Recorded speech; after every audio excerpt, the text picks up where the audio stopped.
What's up, you guys? Sean Ross Sapp, managing editor of FightfulMMA.com. Go over there, get your MMA news.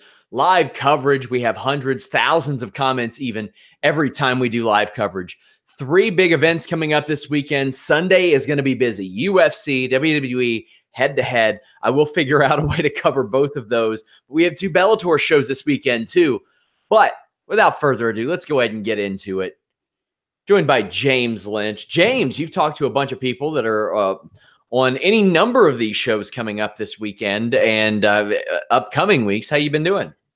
I've been doing well, man. It's good to be back doing the show. Like you said, a lot of action going on this week. We had a Bellator and a UFC last week, so it never ends, man. But it's good. It's always good to watch a lot of MMA.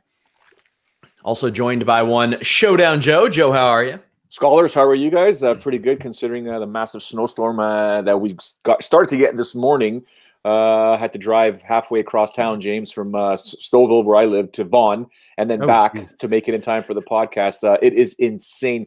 Sean Ross Sapp, imagine 7 massive plowing trucks on the highway. You're not allowed to pass them. It's illegal. So you get caught behind them. The roads are nice, but you ain't getting anywhere real quick. So I made it back in time. But I have seen Toronto traffic. It doesn't sound that much worse than it normally is. True. Better a snowstorm than a shitstorm, and that's what the UFC experienced Saturday afternoon. Yeah. I mention it before every show, and it's gotten to the point where people will ask me about fights that are happening in 3 weeks, and I said, I don't know. That's not even in my mind right now. I don't really even think about a fight that much until a couple weeks ahead of time. Can't think about it until a few hours ahead of time. James, Robert Whittaker withdrew from UFC 234 due to a hernia. Now, initially I thought, well, of course, maybe they'll make Adesanya and Silva an interim fight. They couldn't do that because Silva didn't make the championship weight. That's why if you are on the same show in the same weight division as someone who is defending their title, you should always make that championship weight. What were your thoughts when you initially heard this? They say it's not weight cut related, but it's hard for me to believe that something doesn't happen to the human body that can lead to something like this when you're losing any amount of weight. But I want to know your thoughts. Well, yeah, and I agree with you, and I think that we see more of these main events getting pulled at the last minute. It just never seemed to happen years ago. Now I know they're doing more shows, but seriously, it's becoming a bad habit. I've been at a couple of main events where they have pulled the plug, or a couple of cards, I should say, where they have pulled the plug. Max Holloway and Ortega, Amanda Nunes when she fought Valentina. So we've seen this, but this was as close as it gets, 3 hours away, and they pulled the plug on it. Just want to wish Robert Whittaker a speedy recovery. He's had just some terrible luck with injuries. Remember, he was supposed to fight Rockhold, and this whole card essentially was built around him because he's from Australia, and clearly, he wasn't able to go. So I feel for him, and a card that was not that strong to begin with, like we talked about on the preview show, got a lot weaker. Thankfully, it turned out to be an okay card, but that was a tough sell 3 hours before, telling people to fork out $60 for an Anderson Silva and Israel Adesanya main event, and Lando Venata in the co-main event. Yeah, Lando Venata picking up a much-needed win. Joe, what was your thoughts when you saw Kelvin Gastelum running around with the UFC flyweight championship belt, saying that it was his? I thought it was a corny, bad attempt at a promo. What you just said, right? Like, what are you doing? Why? I don't even know what you're thinking. You know better. You've got to fight for a title to become the champ. You don't ever win it by default, technically speaking. I mean, we've had some crazier things happen in the UFC, but come on, man. Like, you don't walk around with the belt like that. It's just silly. I mean, I feel bad for Whittaker, obviously, for what happened. Had to go through surgery, but when I saw that information come across my phone, I'm like, you got to be kidding me the day of. Wow, what is going on here? It's just terrible luck. And it's funny, Vinny Fernando just posted on the live chat, allegedly Kane Velasquez is fighting on Saturday, right? Like that's pretty much what it's gotten to with so many different fighters. Now, Kane's had legit back injuries. I mean, let's be honest for a second. And what happened to Whittaker is horrible. It's absolutely horrible. But Sean, you made a very good point.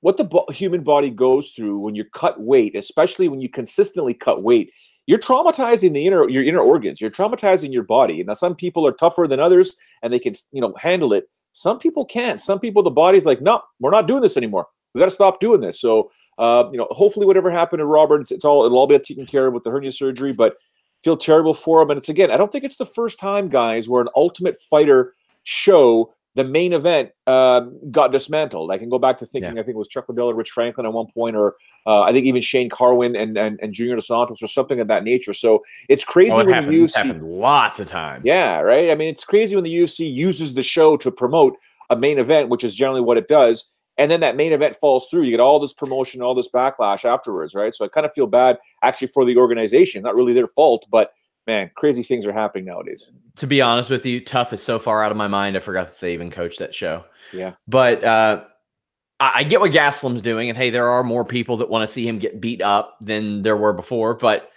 he's pulled out or missed weight in 6 fights. So there you go. You have Israel Adesanya defeating Anderson Silva. Joe, I called this more of an exhibition than a main event fight. It really seemed like such, but it was a spectacle. In my recommendations, I did say from a historical perspective, it was worth seeing. I thought Anderson Silva looked pretty good in defeat. But what did you make of Israel Adesanya emerging victorious? To me, I think he's just as deserving of a title shot as Gaslam at this point because he's actually active. He fights, he makes weight, and doesn't run around with a toy belt. Yes and no. The performance by Anderson Silva was, obviously it wasn't vintage. It was fun to watch. I liked it. I really enjoyed it. I could care less about the booze because you're talking about 2 extremely high level, not just high level strikers, but high level snipers. One mistake, it's game over. So you got to be careful. And I thought it was really cool with, stupid, but cool that Anderson, when he put his head down or hands down and got popped in the face a few times and still was able to go. I like the fact that, he put his back against the cage again in typical old school Anderson Silva style. And Israel didn't really want to have much of it, but Israel's performance is something else. Now we really finally, people hopefully got to see what this kid's all about. He's absolutely fantastic. Now, do I buy the fact that he should be getting a title shot? Yet? No, I don't think so just yet. Even though he defeated Anderson Silva, who's ranked number 15 as of today, I think it was 15 last week as well. But there are still a couple of guys ahead of him that I would like to see him fight in the rankings. And that could be, your Jacare Souza's, even your Luke Rockhold or your Chris Weidman's, right? There's at least 1 or 2 fights I'd like to see him contend in before he gets that title shot. Do I think he's going to be the middleweight champion one day, guys? Yeah, I really think, but, got to fight Whittaker eventually. James, your thoughts on the fight and the future for Israel Adesanya? Yeah, I think a lot of people weren't impressed with Israel's performance, but I just think looking back, it was a bad style matchup. I mean, I wasn't a fan of this fight to begin with, and I think people were expecting a quick highlight reel finish, but no one's really done that to Anderson. If you look at the time he was finished against Chris Weidman, it was him basically being too cocky and got caught. And in the second fight, obviously he broke his leg. But I think that if you couldn't expect Israel to go out there and submit him or go out there and get anything other than a highlight reel finish. And when that didn't happen, that's when you heard the boos. I thought it was a good performance by Israel, but again, it wasn't an exciting kind of dominant fight like we were used to with him, just because of the fact I think the style matchup just wasn't good. If you weren't able to put Silva away early, then it's going to be just him, outstriking him bit by bit. But Anderson was game in this fight. I actually think they should rebook the Calvin Gastelum and Whittaker fight next, just because Gastelum made weight. He did everything he had to do. I think he deserves it. I don't think there's any rush to get Israel to the title. I know, he just beat Anderson Silva, the legend. They can use that as leverage to get a fight with him and Whittaker. But I wouldn't mind seeing Jacare fight Israel. And I know people will disagree with that because then you risk, sort of killing a prospect there. But Israel's a young enough guy. We have to remember he's been in the UFC for about a year now.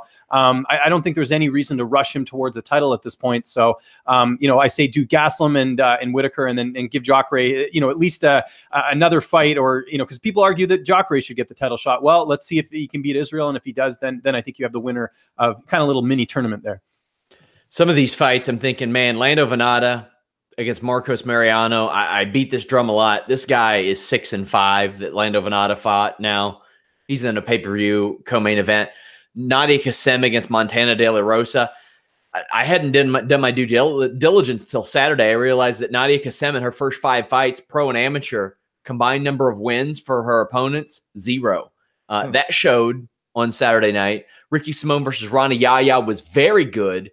But the fight that I want to speak about for the moment is Jimmy Crute defeating Sam Alvey. Sam Alvey, who has been critical of Mark Goddard in the past, and perhaps deservedly so for some of his fights. I didn't think so here. You see Sam Alvey just get dropped. And not only that, he got I called it the green mushroom 1-up from Mark Goddard. That fight could have been stopped right there. Mark Goddard tossed him that green mushroom. Sam Alvey ate it and tried to continue, got swept, and he got turned into a Luther Campbell lyric, guys. He was face down, ass up on the mat, and the fight wasn't stopped, and still got the opportunity to come back. James, how did you feel about this? Did he have a right to complain? His team wasn't happy either. I'm curious to get Joe's thoughts on this. I didn't think it was an early stoppage when I saw I saw him go down, and obviously he was out a little bit, and then Crute was still landing shots on the ground. I know Alvey had his hands up, but Crute was still getting shots in there. I didn't have an issue with the stoppage, and I think in a case like Alvey, with a guy who's had as many fights as he has, I know he doesn't get finished often, but he is getting up there in age. I think it's better to play it safe than to let it go on even further and sustain more damage, in my opinion. I didn't have an issue with the stoppage. I can understand with Alvey because he's had issues with Goddard in the past, and he's talked about this, like you said. But in general, I don't think that was a bad stoppage. I've watched it a few times. I thought it was fair. Joe? Can you guys see this? Yeah. This is not a sign of intelligently defending yourself. Glad you said that. Exactly. This is a sign that I need to get out. Panicking, getting out is intelligently defending yourself. Rolling onto your back, rolling onto your side, doing something after you've been dropped is important. This is not intelligently defending yourself. Now, take nothing away from Sam Alvey, who is tough as nails. And, in most situations, like, I'll be honest with you, if that was a title fight, guys, I may have say it's an early stoppage. I know people like, you should make a difference between a title fight and a non-title fight. Well, yeah, you should, because the guys deserved to get in there. And whether it's a champion or a challenger, you got to give a bit more leeway, whether you like it or not. But Sam got dropped. Sam got put on the ground, and Sam was getting pummeled. This is not, I'm getting my head bounced around like this. Is not intelligently defending yourself. You're not defending yourself. So, unfortunately for him, I do agree with Mark Goddard and, Dana White, who's been critical of referees in the past and, isn't always right when it comes to that, despite just because he's been the promoter and been the owner or founder or president of the UFC for the better part of 20 years, doesn't mean he knows MMA refereeing and judging, guys. Come on, think about that for a second. We've seen it with their commentators as well. Come on. I want to put a bow on this event, but I want to know what moments stuck out to you guys elsewhere on the show, because quite honestly, not a lot on this show really mattered in the grand scheme of things. Devante Smith stood out to me. Several different things. And his post-fight interview. Exactly. This guy has a future in broadcasting, whether it be next week or when his career is over. When you get Dominic Cruz to say, I don't think I can break his fight down any better than he just did. Yep. Moments after this happened, and he already knows what he did subconsciously. That is remarkably impressive. All three of us have worked as broadcasters. It's not that easy when you have the benefit of replay sometimes. He looked great. He did great in his post-fight interview. He was very charismatic. James, I love Devante Smith.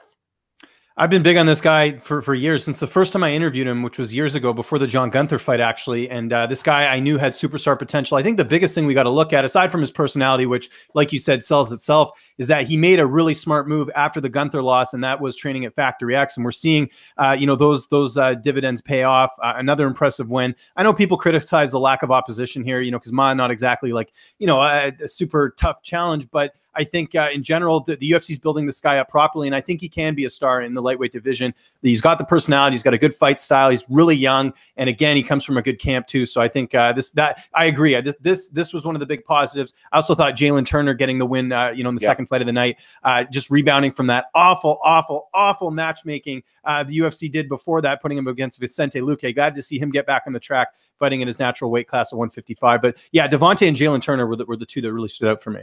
Devante's had a good year, too. He started off, I think, last March. He beat Justin Edwards, who I called one of his fights last year. Justin Edwards is still, he's capable of beating Carlo Prater on the regional scene, and that's an okay win. He had the win on Contender Series, and then these two UFC wins. That Contender Series continues to be a giant success for the UFC. What else stood out to you on this show, Joe? Well, those two gentlemen that you guys are talking about, obviously Devante did great in the post-fight interview. Sorry, James, I still think he's an absolute gong show, but he is kind of funny afterwards. And if I'm not mistaken, he called out Trinaldo. Am I correct?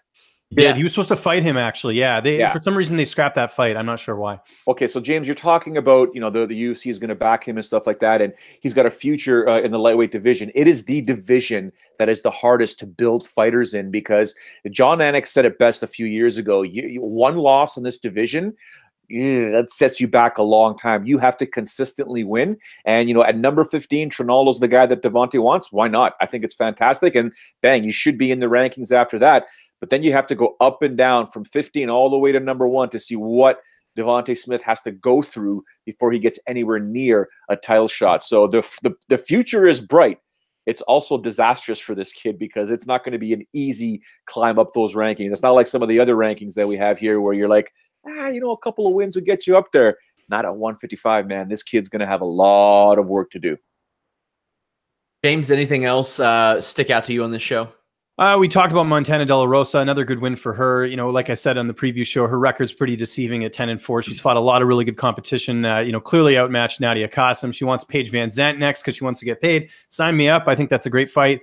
Ricky Simone looked good. The Kia Kara France, I was curious to see how you guys scored that fight, because Paiva, it was a split. I think some people felt like Paiva won. I happened to score it for him, but it was just one of those really close fights. And other than that, not a whole lot stood out. Like Jonathan Martinez winning was like, good for him getting his first UFC win, but nothing outstanding. Kang had a squash match against Ishihara. I talked about that. I think Ishihara is going to get cut. I mean, let's be honest. Yeah, he should.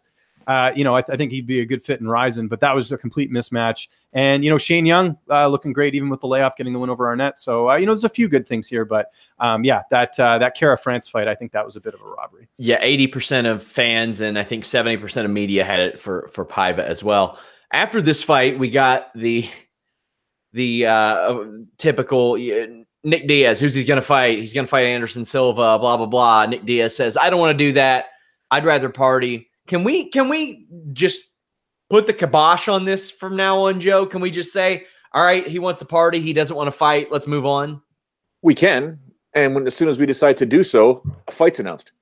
Right? Yeah. Anything with Diaz or Nick Diaz or Nate Diaz is so unpredictable. You just have to roll with it all. You got to be like water with these guys. You just got to accept it and take it from there, because things change with these two so quickly and so often that it just gets to the point where you don't know what to believe anymore. Although when you take a look at the fact that Nick Diaz has been away for so long, you probably tend to realize, maybe he doesn't want to, quote unquote, he said, doesn't want to hurt anybody anymore. I want to party. All right, well, hopefully you got all that money and you're doing good stuff with the money that you've made over your career, because that's a difficult scenario to walk away from. But it's his life, right? Do what he wants to do. James, any thoughts on this? I think I think Joe brings up some good points there. I think in general that this card overall, could have been worse, but it ended up being a pretty good. I do want to chime in quickly because I didn't get a chance to mention it. The Calvin Gastelum belt thing. I'm with you guys. I thought that looked silly. The problem I have is that Gastelum's not like that, so it's like he's trying to be something that he's not. And I have a feeling his manager might have said something to him before with Marlon Moraes, saying Dillashaw doesn't deserve to fight him. Same sort of thing. For a guy who preaches, being humble all the time, he's sure doing the exact opposite.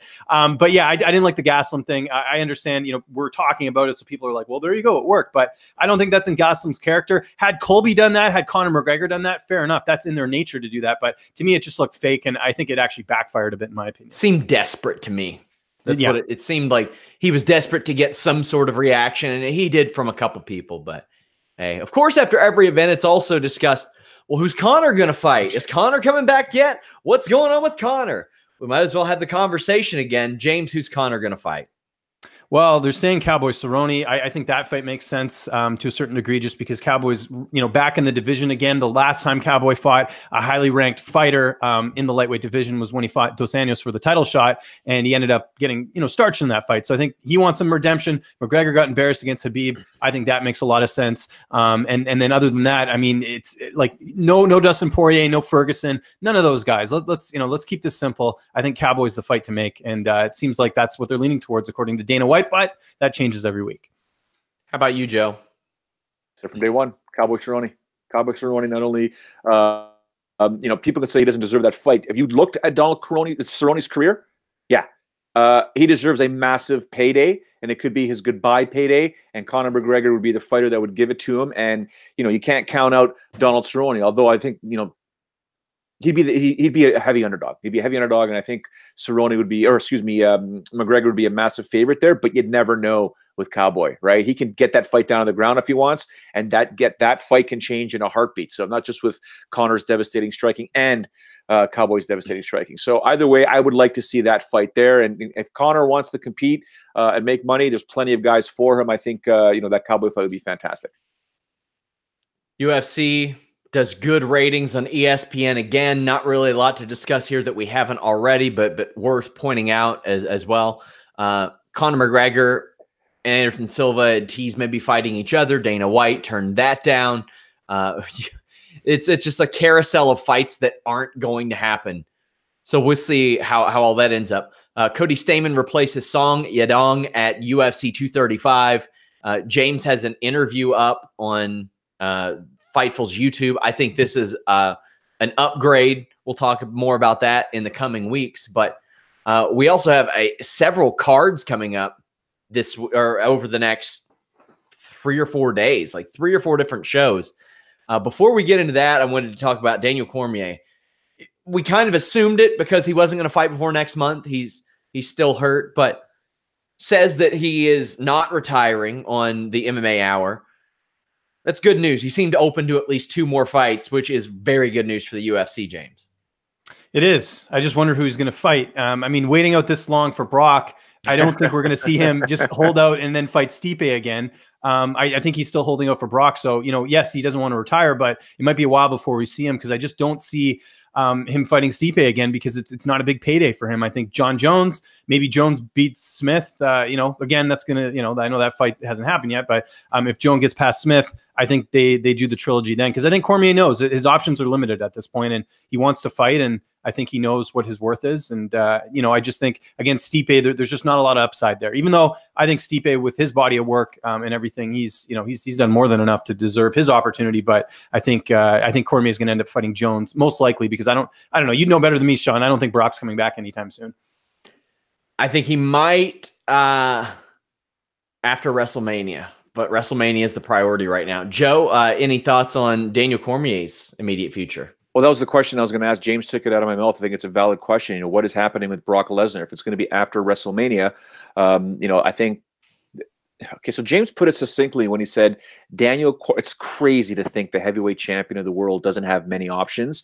But at this point here, you have to look at a fighter's career and trajectory to earn money fights. And Daniel Cormier has officially earned money fights. And the 2 money fights are Brock Lesnar and that trilogy fight with John Jones. If he's holding out for Brock, good for him. Massive payday. He can potentially call it a career there. But does the ego get involved and think, you know what, I can beat John Jones. I know I can beat John Jones.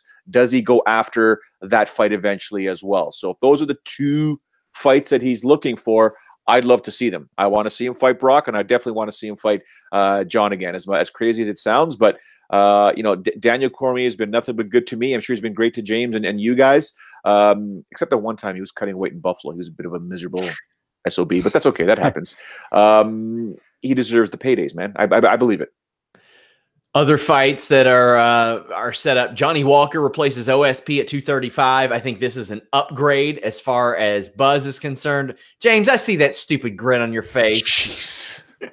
I'm just happy I get to watch this guy fight live, and now I can do my puns in person. It's gonna be awesome. This was the fight to make. I know I've seen some people disagree with this, but if there was ever a matchup that you needed to make, it's here. Serkinov.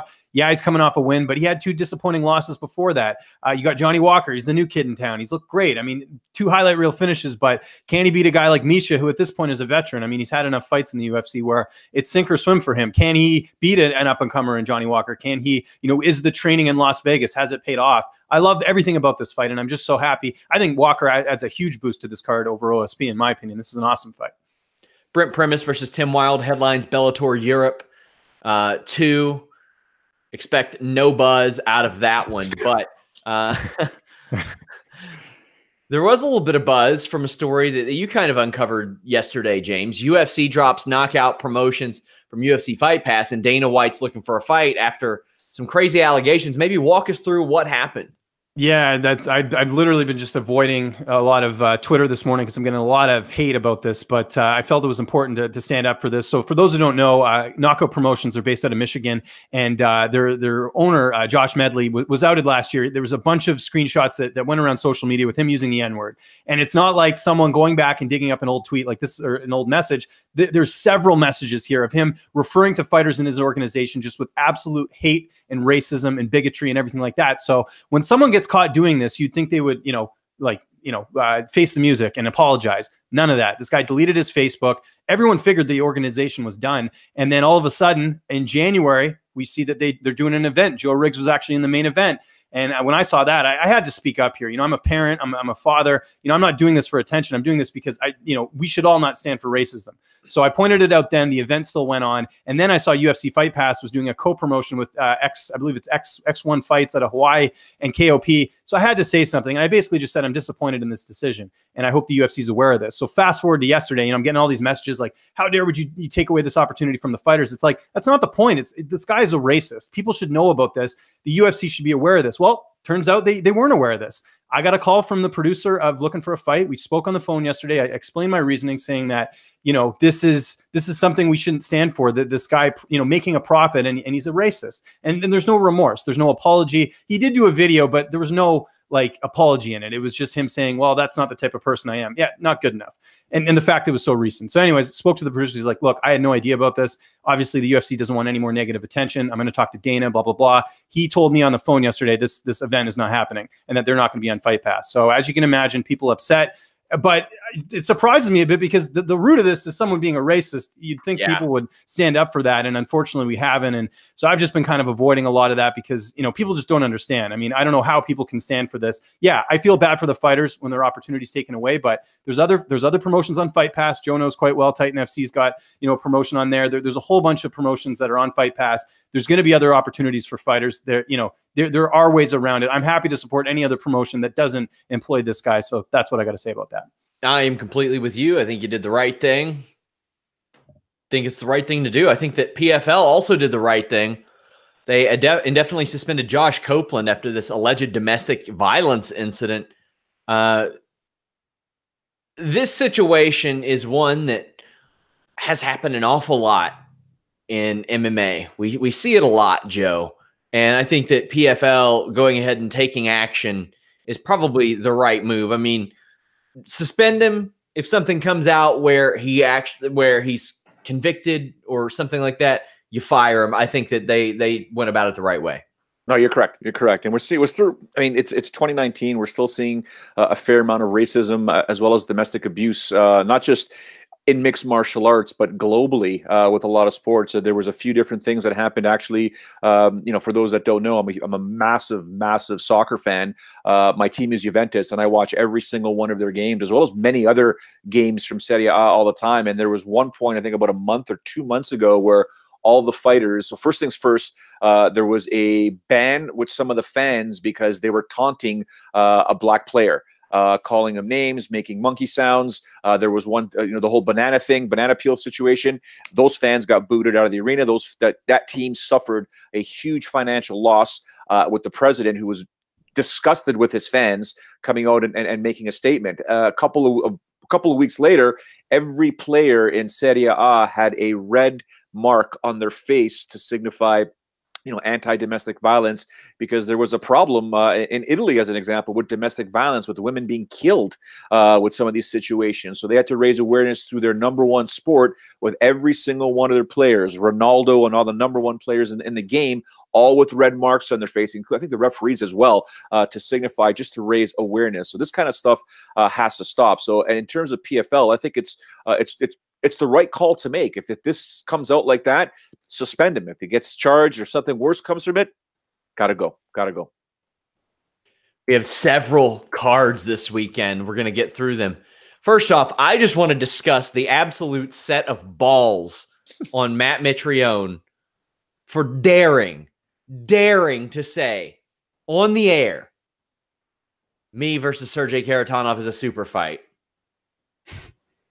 That is I believe Kelvin Gastelum won the middleweight title more than I believe that Matt Mitrione versus Sergey Kharitonov is a super fight.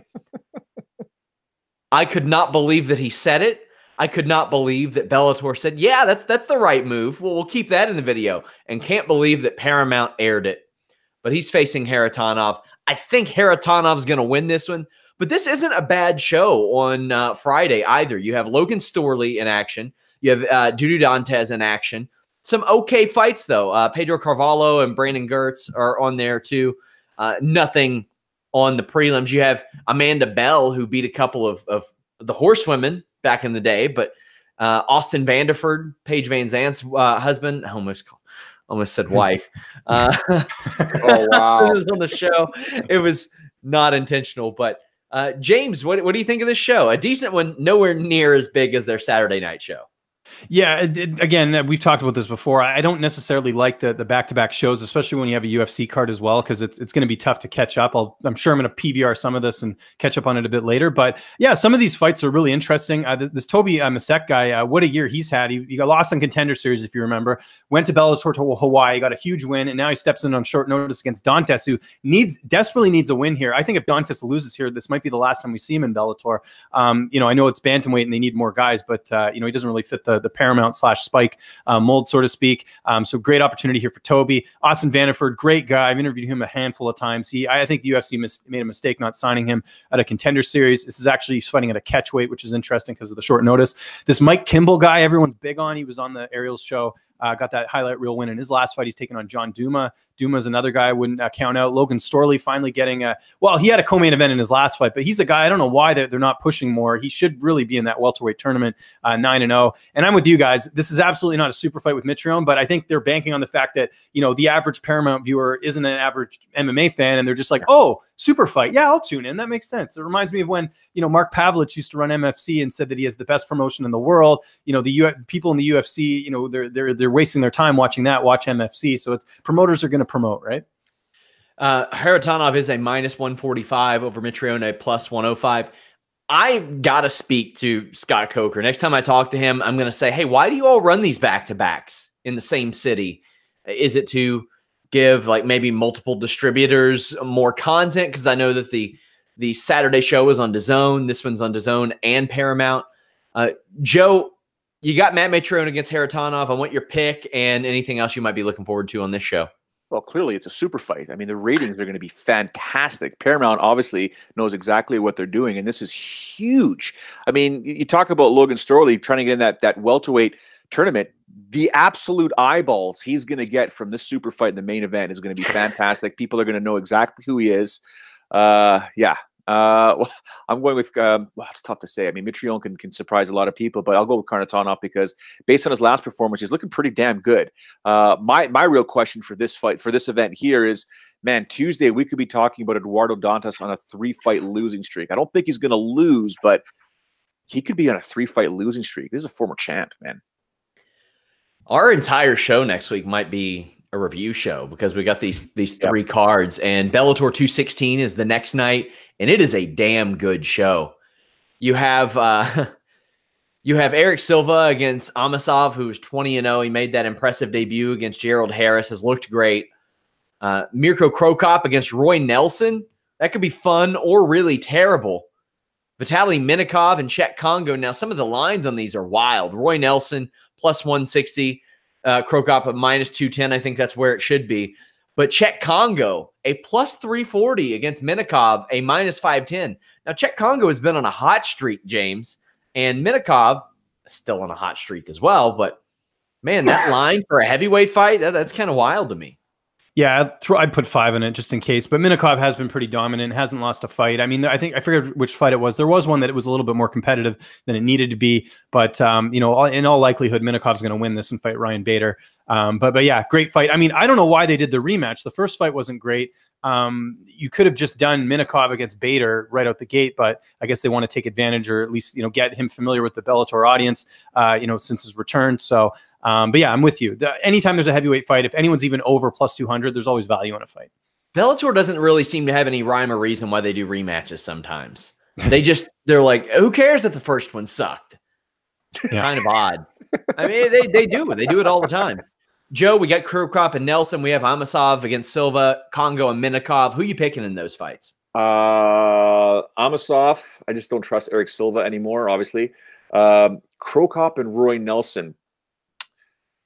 That's actually, believe it or not, that's a strategic fight. Like there's gonna be strategy involved there from Krokop. I can't see Krokop making that mistake of getting tagged by Nelson, and I don't think Nelson ever wants to go back to that black belt that he has from Renzo Gracie and take the fight down to the ground, which would he be dominating people. This guy could have gone down as a submission master in this game, right? He just chose not to. He told me flat out. Him and his wife told me flat out many times that striking is where it's at. So that's what I'm going to do, and then. Don't laugh, guys. I know Minikov should be destroying Kongo. I got this feeling Kongo's going to surprise a lot of people. Czech Kongo has been surprising me nonstop for the last year or two. He's been, especially of late, he's been great. So I can't write him off. He will be one of my I got 5 on it picks. That's my I got 5 on it right there, man. Yeah. The main event, and it's what everybody's coming to see, and it could be fight of the weekend or it could be the most terrible fight of the weekend. These types can be like that. Paul Daly, MVP, this is the fight. This is one of the best fights that Bellator could possibly make from a star perspective. We have Michael Paige at -245, Daly at +175. For a long time, James, everybody said that Michael Paige was just hype. I don't think you can call him that anymore, but this is the fight for him. It is. This reminds me a little bit of Wanderlei Silva and Chuck Liddell, like about 3 years too late. But nonetheless, glad we're finally are seeing it. Daly's had some big wins in between. Then the win over Larkin was great. I know he lost to John Fitch, but anyone who fights a wrestler, if you're a wrestler and you're fighting Paul Daly, chances are in your favor. And Paige isn't really that at all. So if this stays standing, it's an interesting fight. I think there is value on Daly here at +175 because he's got that power. If he gets in on the inside, he can knock you out. Just ask Lorenz Larkin. But Paige, I think, is more technical. It's really is a coin flip, but I do think there is a path to victory there for Daly. If I had to make a pick, though, I think I'll go Paige just because I think his striking is a little bit better, and I think Daly's just he's taken he's had a lot of fights. There's a lot of wear and tear there, so I think Paige is a little bit fresher. I just hope we don't see a repeat of Michael Paige and Fernando Gonzalez because that was a really bad fight, and we thought it was going to be bonkers, and it wasn't at all. Yeah, and when you look at Michael Paige, like I remember when I first saw the tornado kick, and I'm sure you all know which one I'm talking about, when he was in UC MMA. He was 24 years old then. And back then you even had a lot of people say, bring him up slow, bring him up slow. They've done that. I think he's 31 now. He'll be 32 soon, I think. 32 in April. So, I mean, they have taken their time with him. Now, to be fair, he's fought some guys that have been around, like Rudy Bears, Ricky Rainey, Nashawn Burrell. Not amazing fighters, but they've been around. Cyborg Santos was a crafty veteran who had his career ended by this man. Fernando Gonzalez, while that fight sucked, he's a pretty decent fighter. Dave Rickles, pretty good fighter. This is the biggest test of Michael Page's career. And since that tornado kick, I mean, we're talking 15 fights between kickboxing and MMA, Joe. It is time. They can't put this off any longer. And he is here in the tournament. How do you think it goes? I think he emerges victorious, and I think James, the one word James used there was pretty succinct. I think it will be bonkers, James. I know there's so many fights that we've seen in the past where we think it's going to be quote unquote bonkers. I think this one's going to be crazy. There may be a situation where, that they may respect each other right off the top, but eventually as soon as someone figures out that distance, it's going to get ugly. And I think the place is going to explode. If these casual, I know it's in a casino, and I know that sometimes, casino crowds aren't exactly MMA fans per se, but once they realize, if they do understand the significance of this fight here, I think that place, that roof could just be exploding, man. I think it's going to be a fantastic fight. I really do. And I think Paige will emerge victorious via TKO. For those asking, I will decide what I'm going to do with post shows, as obviously there's events every day this weekend and Elimination Chamber Sunday. I'll figure it out a little bit closer and try to update you guys. But we also have UFC on ESPN1. Again, as the Naked Gambler put on Twitter, Kane Velasquez allegedly fighting. Keep in mind, as of now, technically Brock Lesnar has fought more recently than Kane Velasquez. That's wild. But we have Alexandra Albu at -155 against Emily Whitmire. James, you spoke to Emily before this show. Yeah, I think there's some value here in Emily, to be honest, because she's fought a little bit more recently. I know the last time we saw her was July, but Alvey's barely fought. She's only got 3 fights. Even prior to Emily going on the Ultimate Fighter, she had some decent competition in RFA. To me, this is a competitive fight, and I think, like I said, I think there is value on Whitmire. I'd be curious to see what the decision prop is when that comes out, because it seems like that's usually how a lot of the women's fights go. But yeah, I like Whitmire here actually for the upset. Again, I think activity is gonna play a role in this one. And just talking to her, you know, she has the benefit of training in Vegas, so she gets a lot of different looks over there in terms of training partners and everything else. So she's just been really happy with the training from when I spoke to her. Joe, Luke Sanders is likely fighting for his job. And he is facing Renan Barão, and Luke Sanders is still a -185. What do you think of the betting line, and what does that tell you about how far Renan Barão has fallen?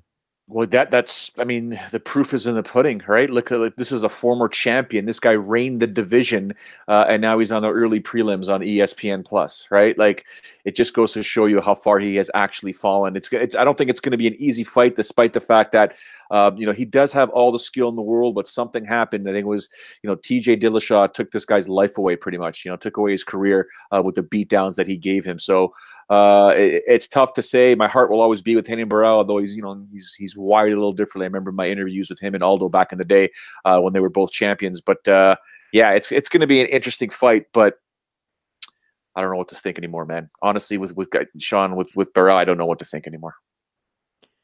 James, what do you think? And you also spoke to Luke. Yeah, one of the things I didn't like hearing in my interview with Luke is that he's sort of just training with like a few ex-training partners in Arizona, but he's not at the lab, which I don't really know why. I don't know if something happened there, but you know, you're not getting that world-class training. That's a little bit concerning. You know, he's to me, this is a fight that Burrell can win. You know, we've seen sort of the fall that he's had, especially the last fight too against Uhl, where, you know, I think he should have won that one. But Sanders has been so inconsistent for me. You know, the loss to Yaya in his last fight, he got the win over Patrick Williams, but that was a decision. Williams was 8-5. Sukumtai got knocked out by Andre Sukumtai. Doesn't knock out people like regularly. Yuri Alcantara, that was a fight he was winning, and then he had a lapse and he got submitted. So I think this is a must-win for both guys. I think whoever loses here is probably not going to be in the UFC next. I'm actually going to go with Burrell here, though. I think, you know, to me, I can't trust Luke Sanders' fight IQ. And again, I'm not a fan of the training camp right now. So I'm going to go Burrell because Burrell's at ATT. So at least, you know, he's getting in some solid work, solid training partners.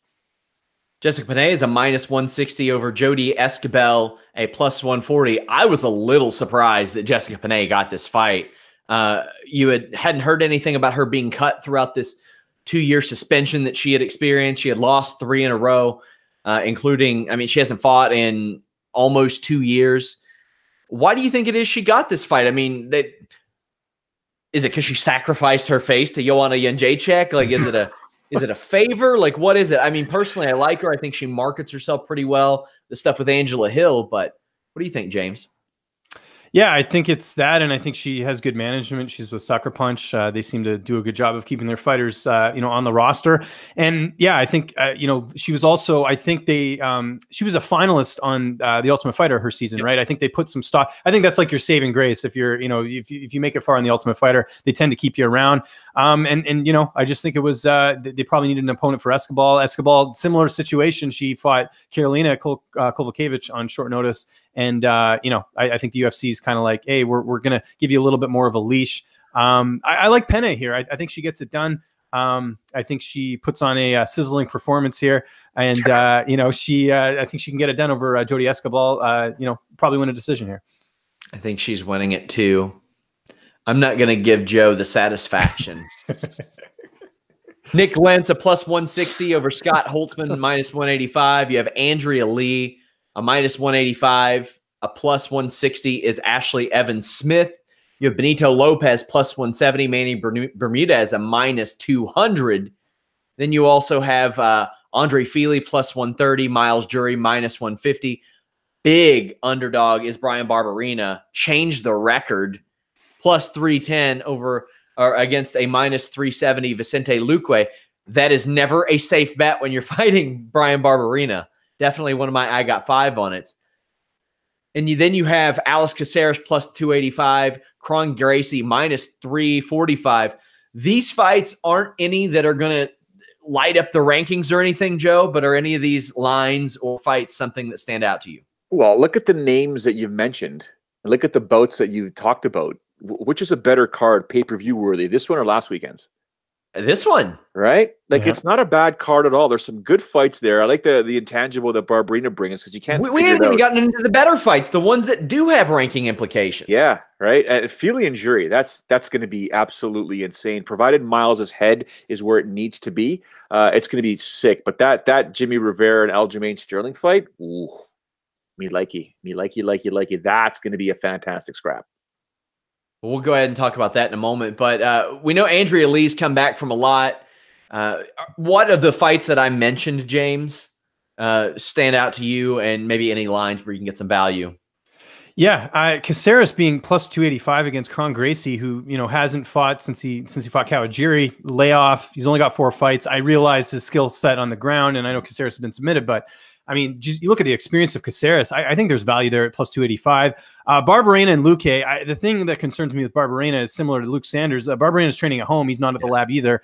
He's training the tail end of his camp there. And Luque, I think, is so underrated, man. Like, we've seen what he's done to guys. I mean, he's the only guy to finish Bilal Muhammad early in a fight. This guy, I think, is on the road to becoming a contender. So I understand the line on that. I don't know if there's value on Barberena, but again, people expected Sage Northcutt to beat him, and he didn't do that. So I'd say as far as value, I think Caceres. I think there is value on Rivera, just straight up minus 145. I know Sterling has got a nice win in his last fight over Cody Stamann, but Rivera's outside of that one loss to Moraes, he's looked great in all of his fights. I think the Bermudez line is where it needs to be, and I think Andrea Lee beats Ashley Evans Smith no problem. I'm very high on her. I think she's gonna be close to a title shot soon. I think at flyweight, and Nick Lentz at plus 160 is interesting too, because again, experience. He's got way more than Scott Holtzman. Let's address the elephant in the room with Andrea Lee. Donnie Aaron still hasn't been caught, right? I don't think so. No, that's nuts. Yeah, that's psycho. Well, it's good that Andrea Lee has some of the toxicity out of her life, but I think from Jimmy Rivera, I think he's far more consistent in the cage than Sterling, even though Sterling of late has been the best I've ever seen him.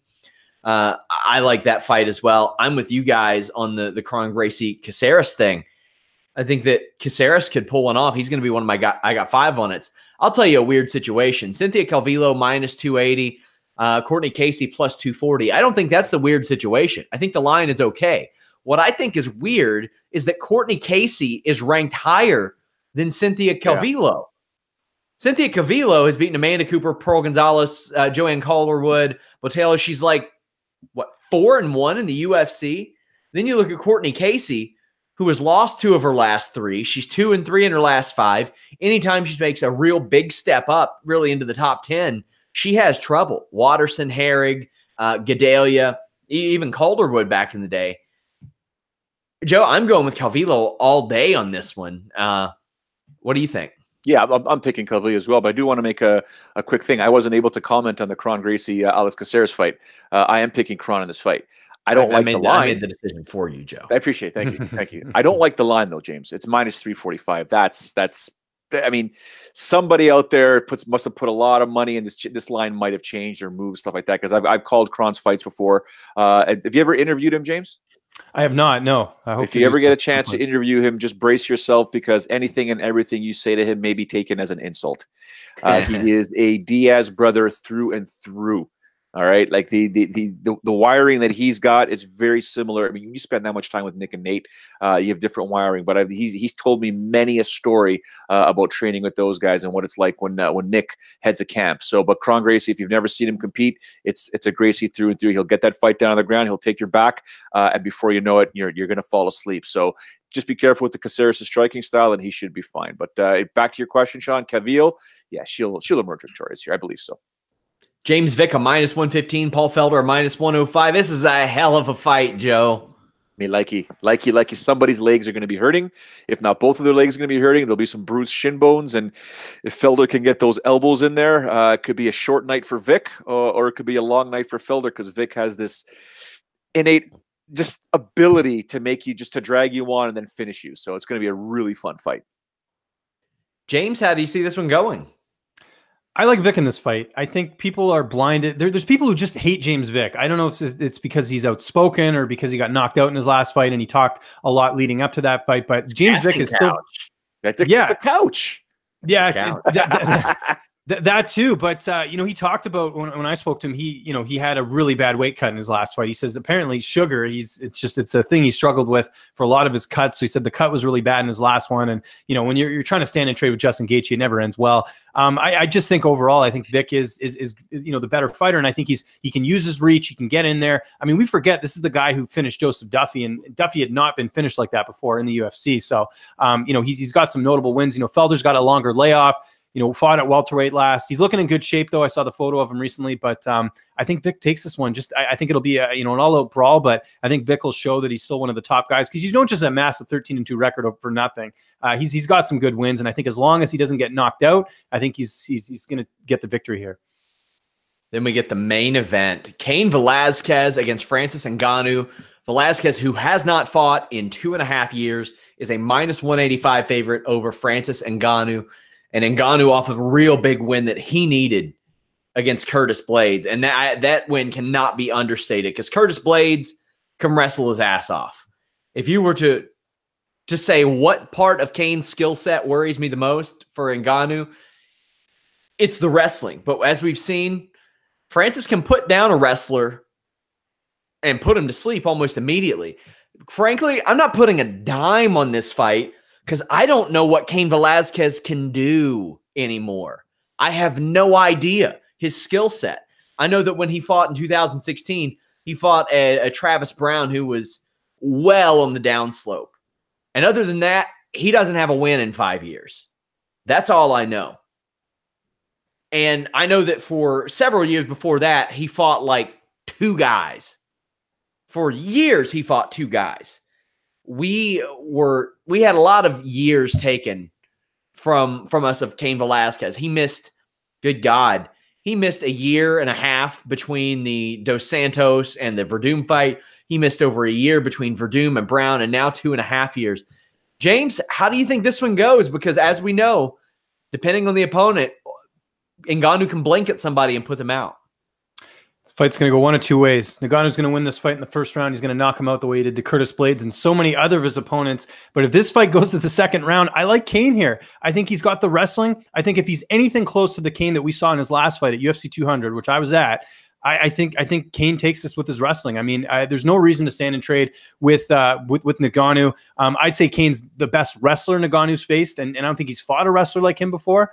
You know, if he's anywhere close, and I think he will be. And you know, who is it? I'm trying to remember who talked about this. I think it was Javier Mendez talked about this, that the time off actually benefited Cain because he was finally able to heal for some injuries. You know, he was fighting injured. He had that really bad performance against Verdum. I think we're going to see a glimmer of the old Cain, and I think even that is enough to beat Ngannou. I'm going Cain by decision here. I think he gets it done with the wrestling. Joe, how do you see it going? I have no idea. Are you kidding me? This guy's been fought in 2.5 years. He's 36 years old. Now he does train with the heavyweight champion of the world. And that says a lot because the preparation, the assistance in preparation, you know, it's huge. Okay. So, I mean, I just don't know how a guy who's not even ranked, former champ, 2.5 years out of the game, is a favorite heading into a fight with a contender who can knock people's heads off. It is so tough to dissect and even, you know, break down. Other than what James said, are we going to see vintage Cain? I mean, we haven't seen this guy in 2.5 years. We know the wrestling that he has. We know the incredible ground and pound that he has. Is the timing going to be there? In the gym is one thing. In the gym, training against the guys that you're training with, and you know, trying to get up to speed and stuff like that. We know he's a world champion, but he got rocked in the high altitude. It's so tough to say what's going to happen in this fight here that I can't even give you a proper prediction. I think Ngannou's going to drop him, and then I think Cain's going to go back to old school and do what he did to Ben Rothwell and just like, no, I'm going to control this fight, and you're going to pay for signing on the dotted line. So it's a tough one, guys. It really is.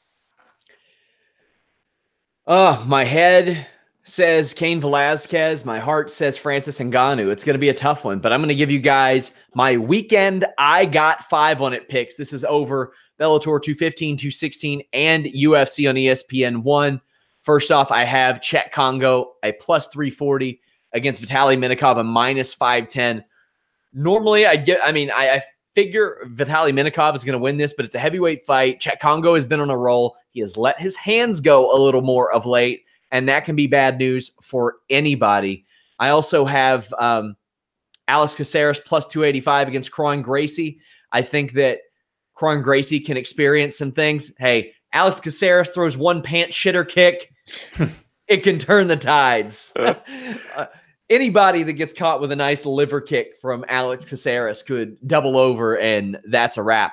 And also I have Brian Barberena plus 310 against Vicente Luque, a minus 370, just because Brian Barberena has made his entire career on upsetting people. In fact, he spoke to James about his Sage Northcutt win, said he was surprised that they let Sage Northcutt go. I'm picking Luque here, but considering the trend of Brian Barberena, I'm going with them. None of them hit last week after 2 straight weeks of 2 of 3 of my I got 5 on it's hitting, although I do think Paiva should have won that fight, so I should have gotten at least 1 out of 3. James, they can follow you at Lynch on Sports. What do you get going on this week as we wrap up? The interviews you mentioned there, Luke Sanders, Ashley Evans-Smith, Courtney Casey, Cynthia Calvillo, Emily Whitmire, Brian Barberena. We got you covered. You don't have to watch any other site. We got you covered, so don't worry about it. Looking forward to the fights this weekend. And yeah, just follow me on Twitter at Lynch on Sports. And thanks again, guys. Appreciate it. Guys, I'm making a big push for our Facebook page. We are at Fightful Online. Search us. We are Fightful Pro Wrestling, MMA, and Boxing on Facebook. Please give us a like. Joe, where can they follow you on social media? At Showdown Joe, and I'll be paying attention to everything James does, because every time his name comes up on my phone, I know it's something important to watch or pay attention to. And then, of course, you got Sean Ross Sapp being an absolute disaster with anything and everything wrestling. I got to pay attention to that as well. But yeah, it's going to be another one of those weeks. The bottom line is I got to deal with this snowstorm, boys. They just, while we're on the air, they canceled my soccer practice with the boys. So I'm extremely sad. I'm going to have a bunch of parents that are going to try and figure out, can we go play in the snow? No. Guys, leave us a thumbs up, subscribe, join all of our live coverages this weekend. We have a great community over there, hundreds of comments, thousands of comments. Thank you guys so much. We are on podcast platforms everywhere. We're out.